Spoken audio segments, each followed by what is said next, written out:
There are a lot of instances when the mechanism that activates the trap is pretending to be something it isn't. In most cases, an unassuming switch can be hidden in plain sight, and that offers you a new tool for your toolkit.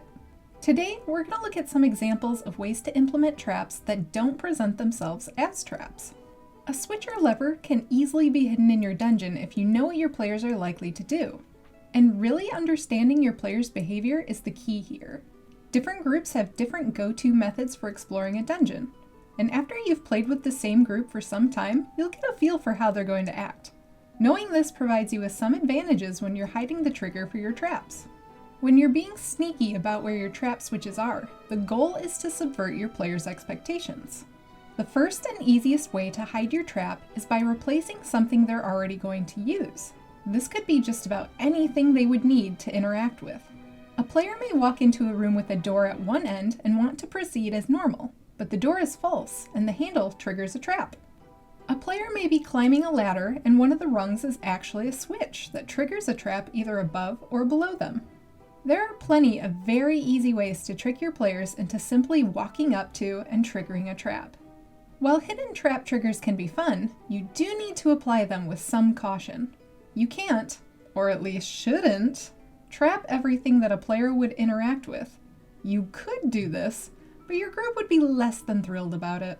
In the absolute worst case of overusing this, your players will start to doubt everything you put in front of them and will bog down your game with the incessant yells of, "I'll check for traps!"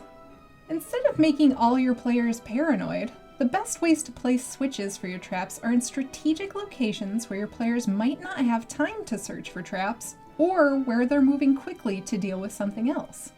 If they're chasing someone, and that person quickly climbs a ladder, skipping rungs as they go, players might blindly follow. If they're cautious enough to use their investigation or perception skills, they might take their time, seeing that the person skipped rungs on the way up. This causes some tension that can help make the trap feel more intentional. In this situation, the outcomes are the same if you trigger the trap or take too much time to avoid it. The person being chased gets away. This kind of scenario can lead to your players trying to find quick but interesting solutions to these problems, which is ultimately what you want. Continuing with this chase example, the description of them leaving requires careful consideration. Saying directly to your players that the individual climbs a ladder, skipping several rungs as they go, can be awfully suspicious. This is where knowing your players helps a lot. Different groups will notice different things in your narration.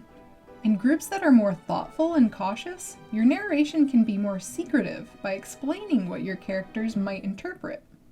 The fleeing individual jumps onto the ladder and speeds up it as quickly as possible, even trying to jump rungs as they climb. This description gives the sense that the reason for skipping rungs is haste, but instead it is to avoid triggering a concealed trap. If your group is barely paying attention as it is, you need to go the opposite route and be as heavy-handed as possible with your narration. The fleeing individual jumps onto the ladder, watching each step as they quickly climb, and checking each footfall as they skip rungs periodically. This essentially smacks your players in the face with the danger. But if it's necessary to give them a chance to avoid a trap, then that's what it takes. You can use the following list of examples for other types of trap triggers in your own traps. Climbing rope connected to trap switch. Door handles, false or otherwise. Removable wall torch. Chest lids. Weapon rack items. Push doors.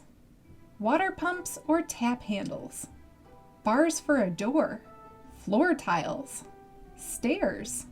Wall sections. Literally anything can be a trap trigger if you're willing to get creative with it. Just make sure that when you use these, that you're thinking about what your players want to do or need to do to move forward.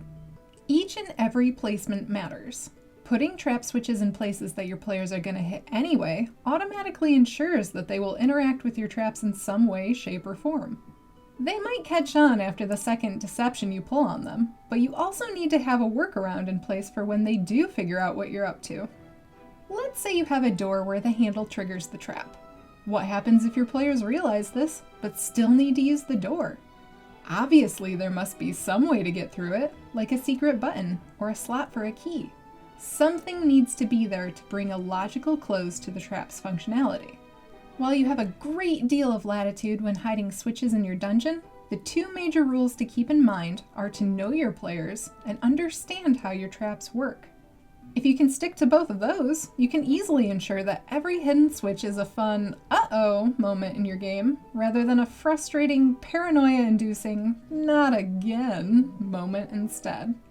If you're interested in more trap ideas, check out our other videos. You can find more resources at masterthedungeon.com. If you liked this video, please like and subscribe and consider supporting us on Patreon. Happy DMing!